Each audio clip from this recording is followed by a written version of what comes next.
ফার্স্টে দেখো, যদি আমরা দেখি হার্টের এক্সটার্নাল স্ট্রাকচার, তাহলে তার মধ্যে আমরা কি পাই? হার্টের বাইরে একটা কভারিং থাকে, সেটাকে কি বলে? যে আউটার কভারিং থাকে হার্টের বাইরে, তাকে কি বলা হয়?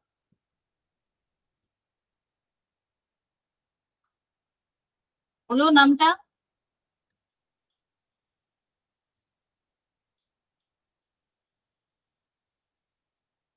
পেরিকার্ডিয়াম।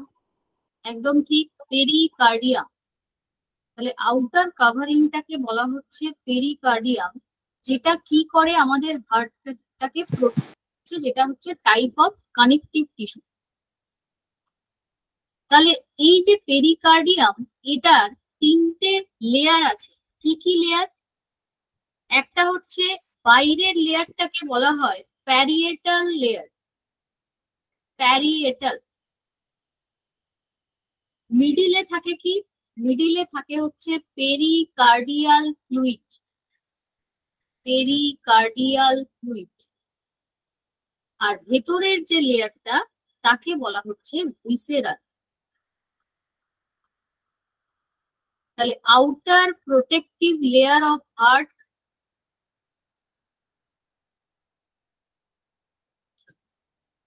That is pericardium. যেটার বললাম এই তিনটে স্তর থাকে। একটা হচ্ছে বাইরের দিকে থাকে, যাকে বলা হচ্ছে প্যারাইটাল, মিডিলে থাকে পেরিকার্ডিয়াল ফ্লুইড, আর একদম ভেতরে থাকে ভিসেরাল। এবার এই যে দেখো পেরিকার্ডিয়াল ফ্লুইডটা থাকে এই দুটো লেয়ারের মাঝখানে, এর কাজ কি? এর কাজ হচ্ছে যে আমাদের যে হার্ট, সেটাকে প্রোটেক্ট করা যে কোনো শক থেকে। তাই জন্য এই পেরিকার্ডিয়াল ফ্লুইডের ফাংশন হচ্ছে শক অ্যাবজর্বার হিসেবে কাজ করে, শক অ্যাবজর্বার। যে কোনো ধরনের শককে প্রিভেন্ট করে হচ্ছে পেরিকার্ডিয়াল ফ্লুইড। আরেকটা ফাংশন হচ্ছে ডেসিকেশনটাকে প্রিভেন্ট করে, মানে কি, যে ডিহাইড্রেশন যাতে না হয়ে যায়। তাহলে prevents desiccation, desiccation means dehydration.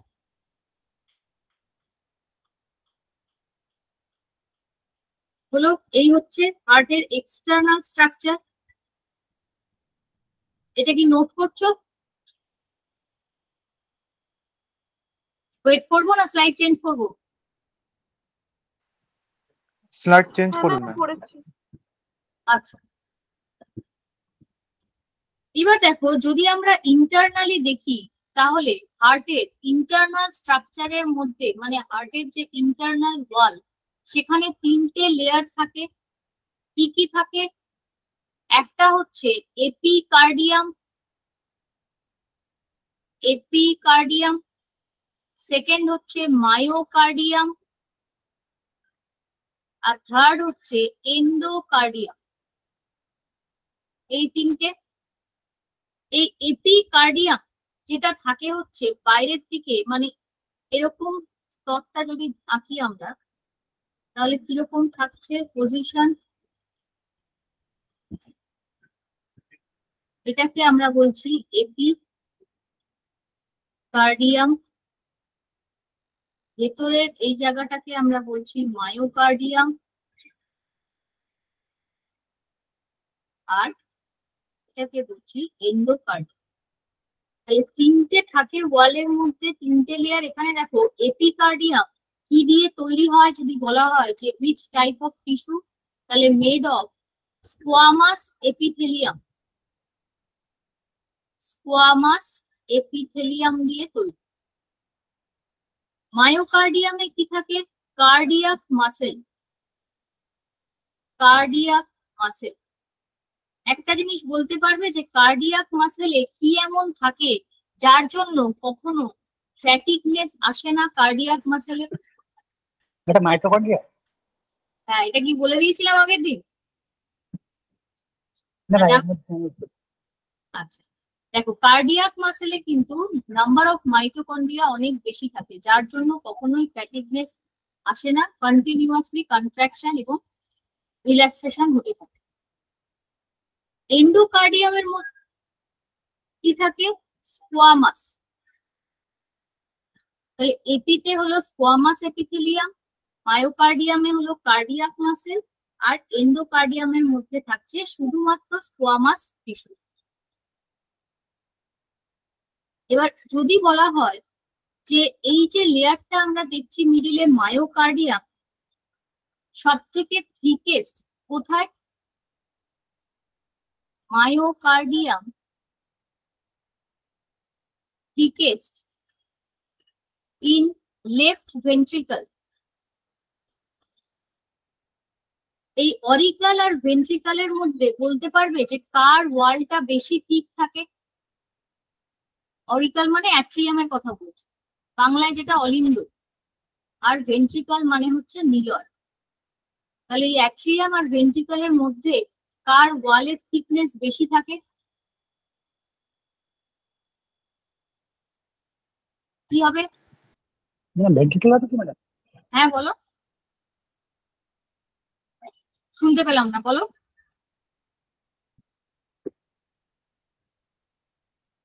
কোনটার বললে? এই দুটোর মধ্যে থিকনেস সব থেকে বেশি থাকে হচ্ছে ভেন্ট্রিকলের। কারণ কি? ভেন্ট্রিকুলার বললাম। কারণ দেখো, আচ্ছা আচ্ছা, দেখো অ্যাট্রিয়ামের কাজ হচ্ছে কি? অ্যাট্রিয়াম ভেন্ট্রিকল দুটোর মধ্যে যদি আমরা কাজ বলি, তাহলে অ্যাট্রিয়ামের কাজ হচ্ছে ব্লাড রিসিভ করে, ব্লাড রিসিভ করে অ্যাট্রিয়াম। আর ভেন্ট্রিকলের কাজ হচ্ছে ব্লাড পাম্প করা, তাহলে পাম্প দ্য ব্লাড। তাহলে যে পাম্প করছে ব্লাডটাকে তার জন্য ওয়ালটা অনেক ঠিক দরকার। তাহলে অ্যাট্রিয়ামের ক্ষেত্রে অনলি ব্লাড রিসিভ, ভেন্ট্রিকল হচ্ছে ব্লাড পাম্পিং হচ্ছে। এবার দেখবো আমরা যে এর মধ্যে কি কি জিনিস থাকছে।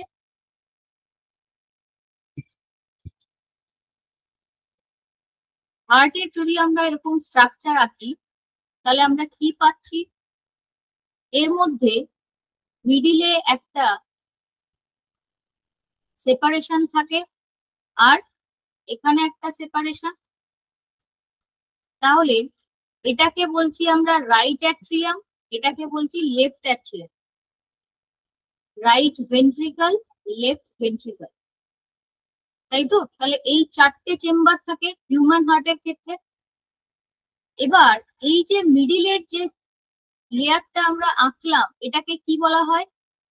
এটা হচ্ছে inter auricular sulcus. Inter auricular sulcus. আর নিচের যেটা, এটাকে কি বলবো? Inter ventricular. তাহলে অ্যাট্রিয়াম দুটোকে সেপারেট করছে হচ্ছে ইন্টার অরিকুলার সালকাস, আর ভেন্ট্রিকল দুটোকে সেপারেট করছে হচ্ছে ইন্টার ভেন্ট্রিকুলার সালকাস। দুটোর মাঝখানে একটা করে পর্দা থাকে। সালকাস মানে হচ্ছে যখন পার্টিশনটা ছোট হয় তখন আমরা বলি সালকাস।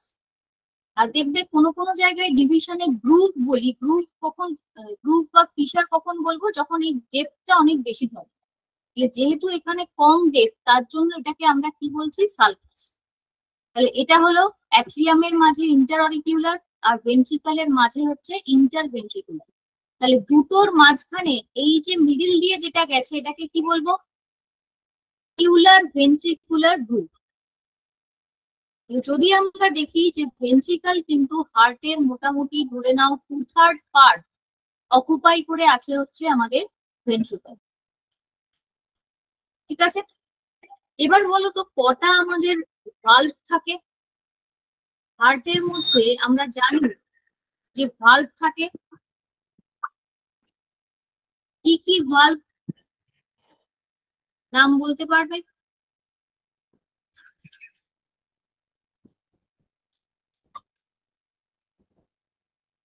একটাকে বলে মিট্রাল ভালভ, মানে tricuspid, Pulmonary, similar pulmonary valve. valve, valve আর বাইকাস্পিড। aortic valve, কার কার মাঝে থাকে?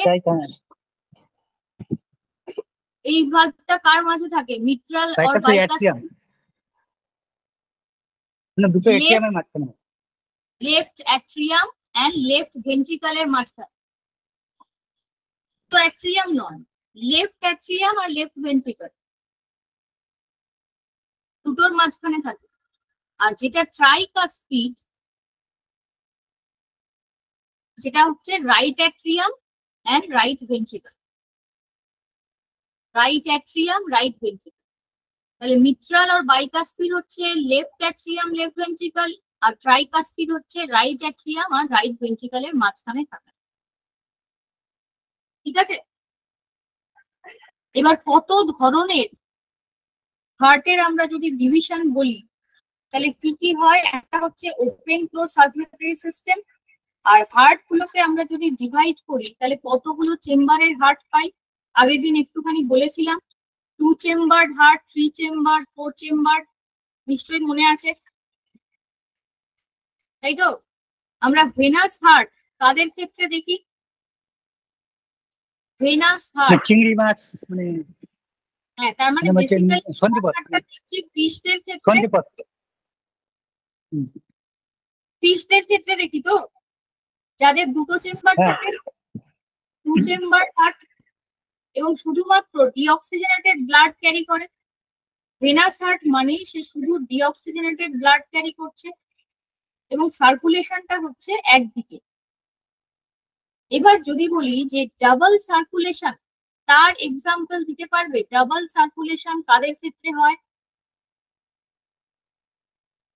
ডাবল সার্কুলেশন মানে যেখানে অক্সিজেনেটেড আর ডিঅক্সিজেনেটেড ব্লাড দুটো মিক্স হয়ে যায়। ফিশের ক্ষেত্রে মানে Birds and mammals. তাদের ক্ষেত্রে, ম্যামালস এর Birds ক্ষেত্রে and mammals. ঠিক, ম্যামালসের মধ্যে ম্যামালস এর ক্ষেত্রে হিউম্যানের হবে না। Double circulation. হ্যাঁ বলো। আমি বলছি মানে ফিশের ক্ষেত্রে হবে কি? মানে ফিশের ক্ষেত্রে হবে না। oxygenated- ফিশ তো এক্ষুনি বললাম ভেনাস হার্ট, এদের শুধুমাত্র ডিঅক্সিজেনেটেড ব্লাডটা সার্কুলেট হয়। ও, okay. ঠিক আছে, গিলস এর থ্রু দিয়ে ব্লাডটা অক্সিজেনেটেড হয়, কিন্তু শুধুমাত্র ডিঅক্সিজেনেটেড ব্লাড ফ্লো করছে, ওখানে কোনো মিক্সিং এর ব্যাপার নেই। যেটা ডাবল সার্কুলেশন মানে যেখানে অক্সিজেনেটেড, বিশুদ্ধ অবিশুদ্ধ দুটোই কিন্তু মিক্সিং হচ্ছে কোথায়? অ্যাম্ফিবিয়া, রেপটাইল, ম্যামালস এর ক্ষেত্রে। এবার এক্সেপশন হচ্ছে যে অ্যাম্ফিবিয়া, রেপটাইলস এর ক্ষেত্রে আমরা দেখছি ইনকমপ্লিট ব্লাড সার্কুলেশন হচ্ছে, বাট যেটা আমাদের ক্ষেত্রে, ম্যামালদের ক্ষেত্রে কমপ্লিট সার্কুলেশন হচ্ছে, কারণ আমাদের দুটো চেম্বার সেপারেট থাকে, সেই জন্য পুরোপুরি মিক্সিং হয়ে যায় না। বোঝা যায় যে একটা অক্সিজেনেটেড যাচ্ছে আবার ডিঅক্সিজেনেটটা আরেকটা রাস্তা দিয়ে যাচ্ছে, তার মানে দুটো সেপারেট থাকে, কখনোই মিক্সিং হয় না। তাহলে অ্যাম্ফিবিয়া, রেপটাইলের ক্ষেত্রে বলবে ইনকমপ্লিট ডাবল সার্কুলেশন, আর ম্যামালদের ক্ষেত্রে কিন্তু কমপ্লিট ডাবল সার্কুলেশন। হলো? এ অবধি বোঝা গেছে? হ্যাঁ ম্যাম। আচ্ছা, এবার বলো যে হিউম্যান হার্টের ক্ষেত্রে আমরা যদি দেখি যে ব্লাড কিভাবে আমাদের সার্কুলেশন প্রসেসটা হচ্ছে, তাহলে কি দেখবো? একে বোঝাই।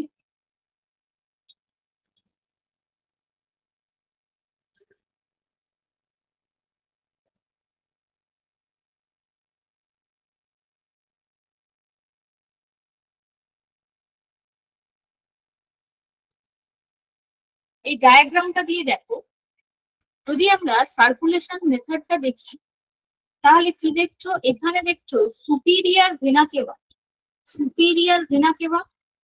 এখান থেকে কি হচ্ছে, এই সুপিরিয়ার আর নিচের দিকে যেটা থাকে সেটা হচ্ছে ইনফিরিয়ার ভেনা কেভা, মানে এইটা বলছে, এই ব্লু কালারের সুপিরিয়ার বলা হচ্ছে তার কারণ এটা ওপরের দিকে আছে, আর ইনফিরিয়ার কখন বলা হয়? যখন নিচের দিকে থাকে। তাহলে এই দুটোর মাধ্যমে ডিঅক্সিজেনেটেড ব্লাডটা ঢুকছে কোথায়? সারাউন্ডিংস থেকে হার্টে ঢুকছে। কি ধরনের ব্লাড ঢুকছে? ডিঅক্সিজেনেটেড ব্লাড ঢুকছে, এদের মাধ্যমে বাইরে থেকে হার্টের মধ্যে আসছে। এবার আসছে কোথায়? প্রথমেই ঢুকছে কোথায়? এই রাইট অ্যাট্রিয়াম। রাইট অ্যাট্রিয়ামে ঢুকলো, ঢোকার পর রাইট অ্যাট্রিয়ামের কাজ হচ্ছে ও ব্লাডটাকে পাম্প করে কার কাছে পাঠিয়ে দেবে? রাইট ভেন্ট্রিকলের কাছে পাঠিয়ে দিচ্ছে। ঠিক, রাইট ভেন্ট্রিকল এবার সেটাকে পাস করবে কার কাছে? লাংস এর কাছে পাস করবে অক্সিজেনেশনের জন্য। যে রাইট অ্যাট্রিয়াম পাম্প করে ভেন্ট্রিকলকে দিল, ভেন্ট্রিকল তখন পাম্প করে ব্লাডটাকে লাংসে পাঠাচ্ছে যে তুমি এই ব্লাডটাকে এবার অক্সিজেনেটেড করো, অবিশুদ্ধ রক্তটাকে বিশুদ্ধ রক্তে কনভার্ট করো। এইবার সেটা লাংসে চলে গেল, লাংসে গেল কার মাধ্যমে? পালমোনারি আর্টারির মাধ্যমে। আমরা কি জানি যে আর্টারির কাজ হচ্ছে অক্সিজেনেটেড ব্লাড ক্যারি করা, কিন্তু একমাত্র এক্সেপশন হচ্ছে পালমোনারি আর্টারি, যেটা কিনা ডিঅক্সিজেনেটেড ব্লাড ক্যারি করে। তাহলে এই কি করছে, রাইট ভেন্ট্রিকল থেকে অবিশুদ্ধ রক্তটাকে নিয়ে লাংসের কাছে পৌঁছে দিচ্ছে। এইবার বোঝা গেল যে পালমোনারি আর্টারির ফাংশনটা ঠিক কি। এতদিন তোমরা হয়তো জাস্ট পড়তে হয় পড়েছো যে পালমোনারি আর্টারি একমাত্র এক্সেপশন যেটা ডিঅক্সিজেনেটেড ব্লাড ক্যারি করে, কিন্তু কোন জায়গায় ক্যারি করছে বোঝা গেছে? এই অবধি ক্লিয়ার? বলো। বুঝেছো? হ্যাঁ ম্যাম ক্লিয়ার। আচ্ছা, এইবার দেখো, যখন পালমোনারি আর্টারি থ্রু দিয়ে লাংসে পৌঁছালো, এইবার লাংসে কি করছে, ব্লাডটা অক্সিজেনেটেড হলো, হওয়ার পর সেটা পালমোনারি ভেন্সের থ্রু দিয়ে আসছে। এই পালমোনারি ভেন্স কোথায় থাকে? এই যদি আমাদের হার্টের স্ট্রাকচারটা হয়, তাহলে আমি কি বললাম যে এটা হচ্ছে আমাদের right atrium, right ventricle, left atrium, left ventricle. তাহলে পালমোনারি ভেন থাকে হচ্ছে এই লেফট অ্যাট্রিয়ামের মধ্যে। এই যে দেখছো লেফট অ্যাট্রিয়াম, তার মধ্যে আছে পালমোনারি ভেন। তাহলে পালমোনারি ভেনের থ্রু দিয়ে এবার অক্সিজেনেটেড ব্লাডটা লেফট অ্যাট্রিয়াম থেকে চলে গেল কোথায়? লেফট ভেন্ট্রিকলে।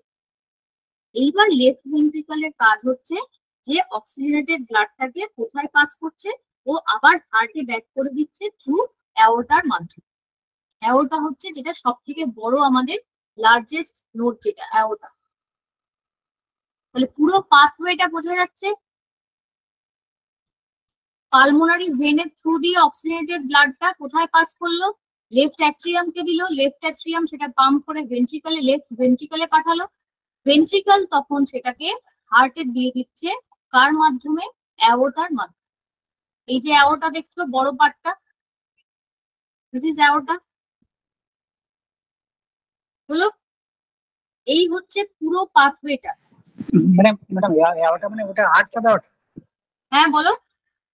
ওটা যেটা বলছেন ওটা কি ফুল ফর্ম আর্চ হবে ওটা? ফুল ফর্ম বুঝতে পারছি না। মানে আর্চ হবে ওটা যেটা মানে মানে ওটা আপনি বলছেন আর পাস করছে, এটা আর্চ হবে ওটা থ্রু দিয়ে? আমি বুঝতে পারছি না তোমার কথা। আর্চ হবে বলছো? কি বললে আরেকবার বলো। ম্যাডাম বলছি ওটা আর্চ হবে ওটা থ্রু দিয়ে পাস করছে? হার্টে পৌঁছাচ্ছে অ্যাওর্টার থ্রু দিয়ে। মানে ওটাকে ওটা কি মানে আর্চ হবে ওটা বলে ওটা মানলি? অ্যাওর্টার থ্রু দিয়ে। হ্যালো হ্যালো, কথাটা ক্লিয়ার আমি নয়। বলছি ম্যাডাম ওটা এওয়ারটা না আর্চ হবে ওটা? আর্চ, ওটা কি এওয়ারটা না আর্চ হবে ওটা? হ্যাঁ অ্যাওর্টা। Okay. লাস্টে যেটা বললাম, যেটা হার্টে পাঠাচ্ছে সেটা হচ্ছে অ্যাওর্টা। এই যে বড় পার্টটা উপরে রেড কালারে মার্ক করা আছে দেখছো, এটা। ঠিক আছে? ঠিক আছে। এবার দেখো কতগুলো নোড আছে আমাদের।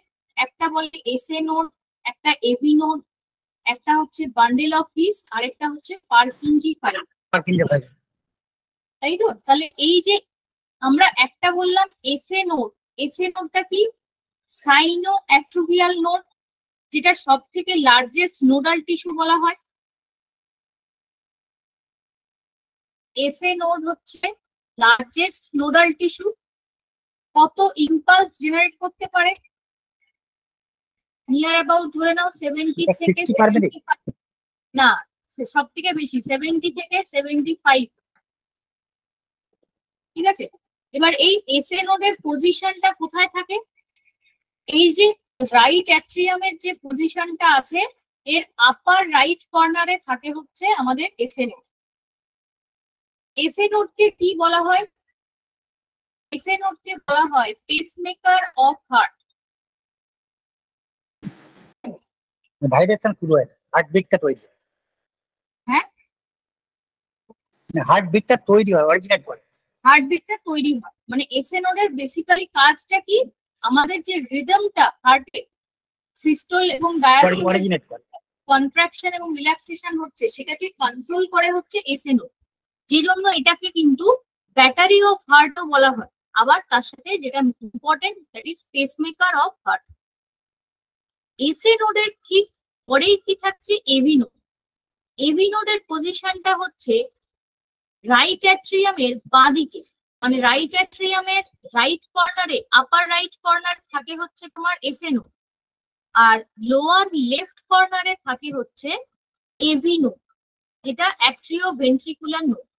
তাহলে এ কত ইম্পালস জেনারেট করতে পারে, 60 থেকে 65। এইটা হচ্ছে 60 থেকে 65 ইম্পালস।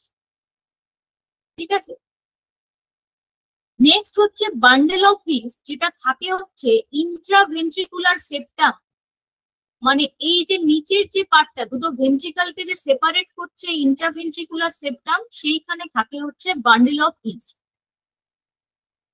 এবার এই যে বললাম এসএ নোড, এটা ডিসকভারারের নাম জানো? Keith and Flack. Keith and Flack. AV node যিনি ডিসকভার করেছেন তার নাম হচ্ছে তোয়ারা। ঠিক আছে, তাহলে এই এসএ নোডে যেই ডিসকভারার এই কোশ্চেন ডিসকভারার বললাম, হ্যাঁ ডিসকভারার, আমি বলছি এইরকম কোশ্চেন কি ডিসকভারার নাকি কমন আসতে পারে, এরকম কোশ্চেন আসতেই পারে। দেখো এখন প্যাটার্ন তো কোশ্চেন চেঞ্জ হচ্ছে, কোশ্চেন প্যাটার্ন, গতানুগতিক জিনিস না পড়ে একটু যদি কিছু এক্সট্রা কিছু পড়ে যাও তোমাদেরই সুবিধা হবে, সেটা যে কোনো এক্সামের ক্ষেত্রে। ঠিক আছে, ঠিক আছে, ঠিক আছে। আচ্ছা, তাহলে কি বললাম যে এসএ নোডে যে ইম্পালসটা তৈরি হচ্ছে, সেই ইম্পালসটা ভেন্ট্রিকলে যাচ্ছে কার মাধ্যমে, এই বান্ডেল অফ হিস দিয়ে। তাহলে বান্ডেল অফ হিসটা থাকে হচ্ছে এই ইন্ট্রাভেন্ট্রিকুলার সেপ্টাম, মানে দুটো ভেন্ট্রিকলের মাঝখানের যে পর্দা, সেখানে থাকে হচ্ছে বান্ডেল অফ হিস। ঠিক আছে, বান্ডেল অফ হিসের কত ইম্পালস জেনারেট করতে পারে, মোটামুটি 40 থেকে ধরে নাও 45 ইম্পালস পার মিনিট হলো। আরেকটা হচ্ছে পার্কিনজি ফাইবার। পার্কিনজি ফাইবার লোকেশনটা হচ্ছে ভেন্ট্রিকলের যে ওয়াল গুলো থাকে, সেই ভেন্ট্রিকলের ওয়ালে থাকে হচ্ছে পার্কিনজি ফাইবার, এই জায়গাগুলো। মোটামুটি 20 থেকে 25 ইম্পালস জেনারেট করতে পারে পার মিনিট। 20 থেকে 25। হিসের বান্ডিলের ফাংশন বলতে পারবে? যেটা বললাম বান্ডিল অফ হিস কি ফাংশন করে ম্যাডাম? মানে যখন মানে এসএ নোড এবং এভি নোড মানে ফাংশনলেস হয়ে যাবে, প্রবলেম মানে যখন কাজ করবে না, তখন কি শুরু করবে বান্ডেল অফ হিস, ঠিক, হার্টবিটটা অরিজিনেট করার চেষ্টা করবে। একদম ঠিক। যখন এসএ নোড এভি নোড দুটোই কাজ করা স্টপ করে দেবে, তখন কাজ হচ্ছে বান্ডিল অফ হিসের ইম্পালস জেনারেট করা। তাহলে সব থেকে বেশি ইম্পালস জেনারেট করে হচ্ছে এসএ নোড, 70 থেকে 75। তারপরে হচ্ছে এভি নোড, তারপর হলো থার্ড হচ্ছে বান্ডেল অফ হিস, ফোর্থ আমরা করলাম পার্কিনজি ফাইবার।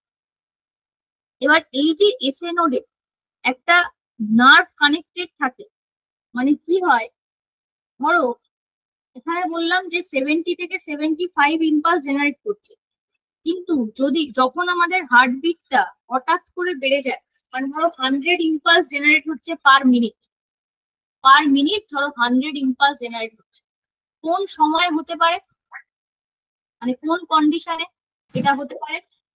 মানে প্রেসার, মানে হাইপারটেনশনের ক্ষেত্রে ম্যাডাম, প্রেসার বেড়ে গেলে বা হার্টের প্রবলেম, ভালভুলার প্রবলেম হয়। হ্যাঁ, সেটা হতে পারে। আর কি হতে পারে? আরেকটা মেন একটা কারণ আছে, যে কখন ইম্পালসটা এত বেশি হয়ে যায়, হার্টবিট রেটটা এত বেড়ে যায়, যদি ভেগাস নার্ভটা কোনো কারণে কাট হয়ে যায়।